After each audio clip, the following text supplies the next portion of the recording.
Je vous emmène avec moi plusieurs jours au cœur des Alpes en randonnée, bivouac et pêche dans un lac à 3000 mètres d'altitude. Une aventure entre amis, semée d'embûches, mais riche en émotions et en paysages.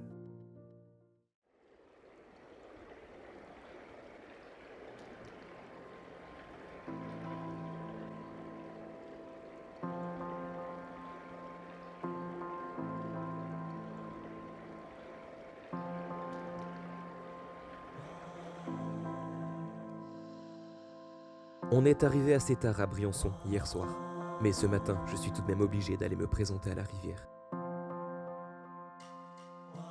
Parce qu'après avoir vu ces paysages défiler pendant toute la route, je ne peux me contenir plus longtemps. Quand on est pêcheur, l'appel de la rivière est bien trop souvent irrésistible.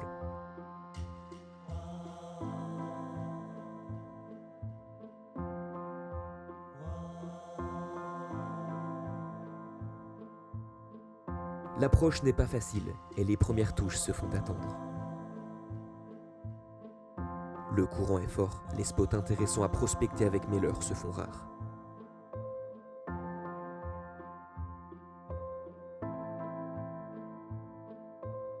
Et puis, les premiers obstacles se dressent face à moi.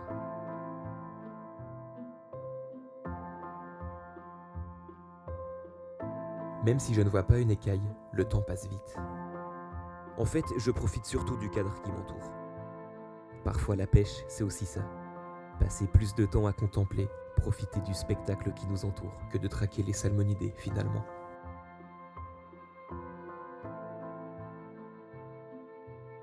Je l'ai bien compris, il va falloir de la patience et de l'obstination, parce que la rivière semble capricieuse.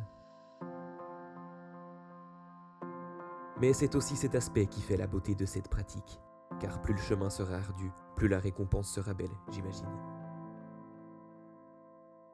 La matinée s'achève, je dois rentrer, mais je reviendrai demain, plus motivé que jamais. Bonjour à tous, on se retrouve. Bonjour tout le monde, on se retrouve aujourd'hui dans ce magnifique département des Hautes-Alpes. Donc c'est la première fois de ma vie que je viens pêcher dans ce département. J'ai hâte de voir quelles surprises nous attendent. Donc ce sont beaucoup de torrents de montagne assez rapides, assez froids. J'ai pas vraiment l'habitude de pêcher dans ces cours d'eau, mais justement ça va être là toute la difficulté de réussir à faire le plus de poissons possible. Le vent se lève, je vais tout de suite me mettre à l'eau. Allez, à tout de suite les amis.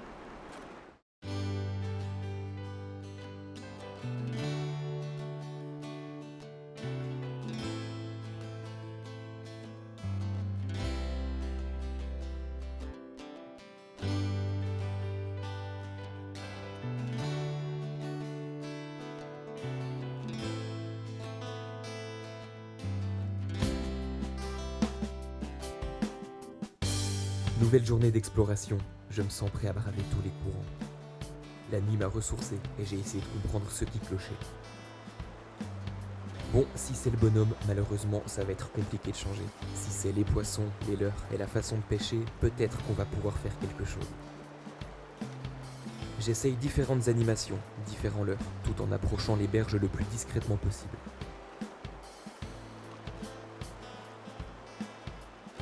Mais je ne rencontre pas plus de succès qu'hier.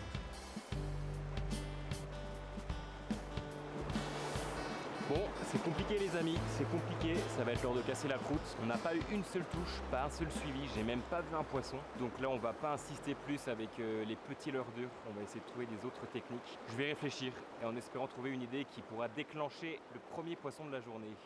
Bon, puisque ça ne voulait rien donner ce matin avec les leurres, j'ai récupéré quelques appâts naturels. Donc vous voyez des larves de frigane ainsi qu'un ver de terre que j'ai trouvé dans l'eau.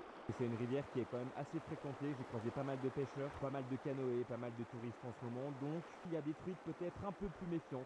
Voyons voir ce que ça va donner, c'est un peu le tout pour le tout. Il me reste un petit peu de temps en début d'après-midi avant de devoir rejoindre le reste de la troupe.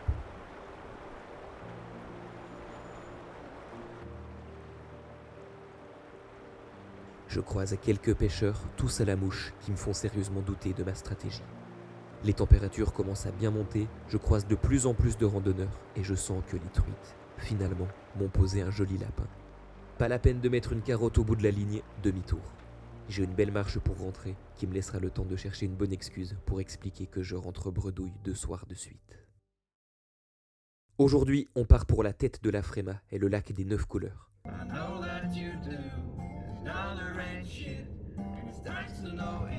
Wow, c'est chaud là, c'est en train de tout brûler. Ok, il y a l'hélico. L'hélico arrive.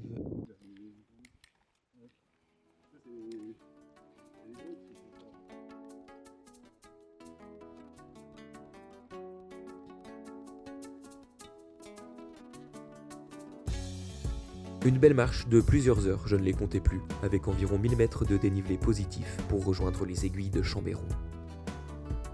La marche est assez éprouvante, mais le cadre est exceptionnel. Plus on monte, plus le paysage devient rocailleux et escarpé, avec des magnifiques lacs bleu turquoise tout au long du périple. Mais à l'arrivée, je me suis dit que ce spectacle valait chaque foulée, chaque goutte transpirée, et toute la souffrance endurée a disparu pour laisser place à un site exceptionnel.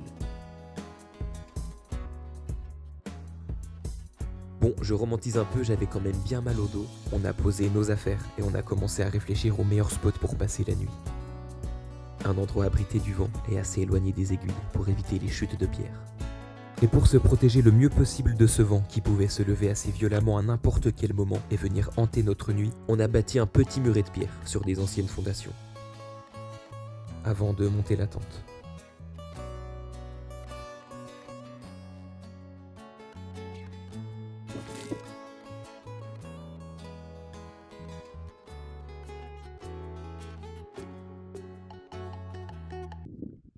Bon, place aux choses sérieuses.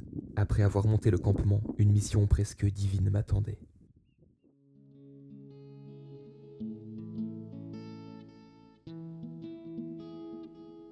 Est-ce là la fin d'une période interminable de disette? Vais-je enfin rentrer au foyer la tête haute et les mains pleines d'écailles? Ou à nouveau sombrer dans la misère et les justifications saugrenues? Non, j'ai pas le droit de bafouer un tel lieu. Il est mon devoir cette fois-ci de briller dans cette pratique que j'exerce depuis mon plus jeune âge et que je suis censé maîtriser. Il suffit d'un seul poisson pour concrétiser cette aventure. Un seul poisson et tout sera pardonné. Bon, j'en fais encore trop, mais à ce moment-là, je vous jure que c'était important pour moi de sortir au moins un poisson, et ça, tous les pêcheurs le comprendront.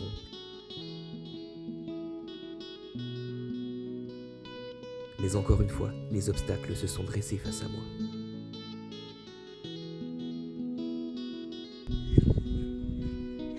Oh putain. Oh ouais. Oh non. Ouais.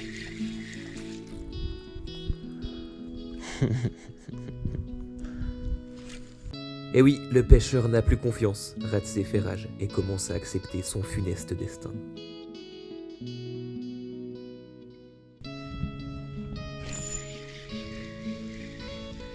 Frérot, je rate tout. Je rate tous mes fiches. Même les poissons sont venus me rire au nez, en venant me narguer à même la bordure. Elle est là. Putain, elle est là.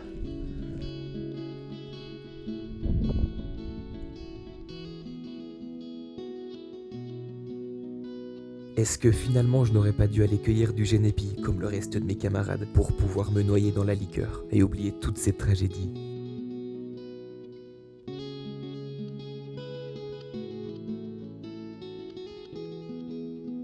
Et puis, quand mon pote est venu me voir et m'a demandé s'il pouvait essayer de pêcher, j'étais enchanté à l'idée de lui faire lancer un leurre.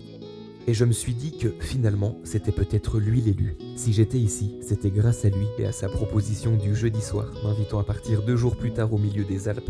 Et pour un mec qui avait jamais lancé de leurre, il se débrouillait vraiment pas mal. Mais le miracle tant attendu n'a malheureusement pas eu lieu. Et alors que les derniers espoirs semblaient s'éteindre... T'as vu, il y en avait un petit qui suivait, qui s'est mis sous le rocher. Heureusement qu'on compte pas sur moi pour manger.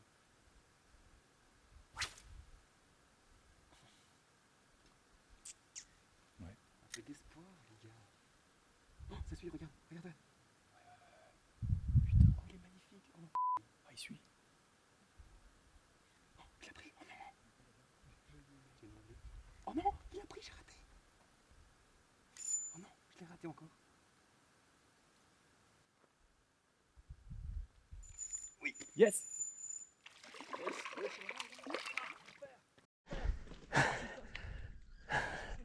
Ouais. Depuis tout à l'heure, il tourne autour là. C'est un Christivomer magnifique. C'est quoi? C'est un Christivomer, c'est un magnifique poisson. Comment t'as dit? Christivomer, je crois. Ouais. Oh là là, comme il est beau. Regarde-moi ça. Cette belle robe là. On l'a eu, on l'a cherché. C'est la famille de son nom? Ouais, des truites, des sous. Ah ouais, c'est vraiment caché. Depuis, il a mis au moins 10 Ouais. coups à l'avoir. T'as vu? Ah bah décroché.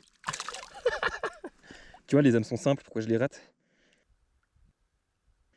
Yes, magnifique. Allez, Bravo, mon petit. Thomas.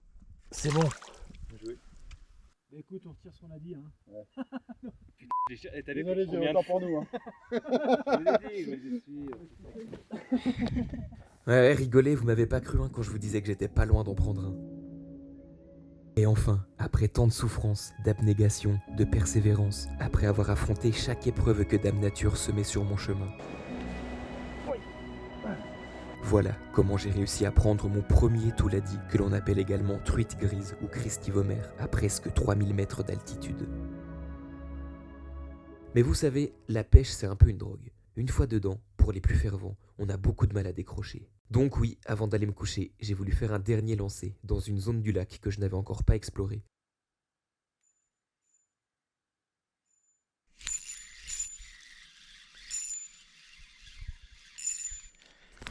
Oh oui.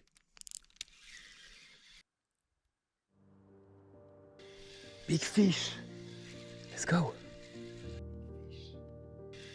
Yes.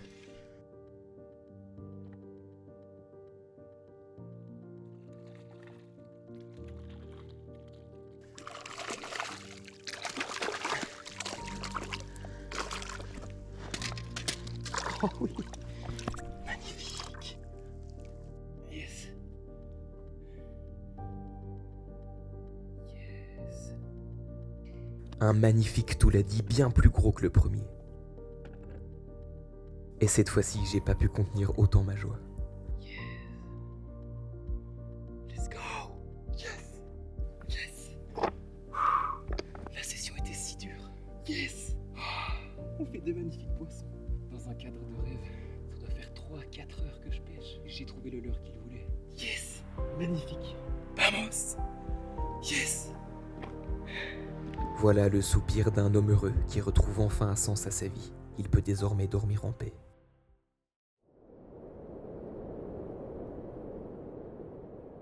La nuit, aussi belle fut-elle, n'a pas été extrêmement reposante, mais assez pour me réveiller à 6 heures. Et comme j'étais le premier levé, ce qui n'est pourtant pas dans mes habitudes, je décide de retourner une dernière fois pêcher ce magnifique lac avant de mettre les voiles. Et sous ce splendide lever de soleil, le célèbre coup du matin a encore fait honneur à sa réputation. Yes. Poisson. Ouais. Un joli. Oh, il s'est calé sous la pierre. Non. Ah putain, sous la pierre, je vais dans l'eau. Eh merde. Allez. Tu fais quoi? Bah, je vais le décoincer, gros. Ah, il ressort peut-être. Il s'est mis sous la pierre? Ouais. Tu y vas là? Bah ouais. Ou alors il va se décoincer tout seul, mais il va me décrocher. Ah oui, je le vois là. Tu le vois? Ouais, il bouge. Ah ouais, putain. Il est là. Ah, il est là. Ah gros, attends. Viens ici. C'est bon, c'est bon. Oh oui. Yes. Hop. Je monte un petit peu en cam. Yes. Oh, il est joli. Magnifique. Magnifique. Le petit coup du matin. Oh, il fait froid.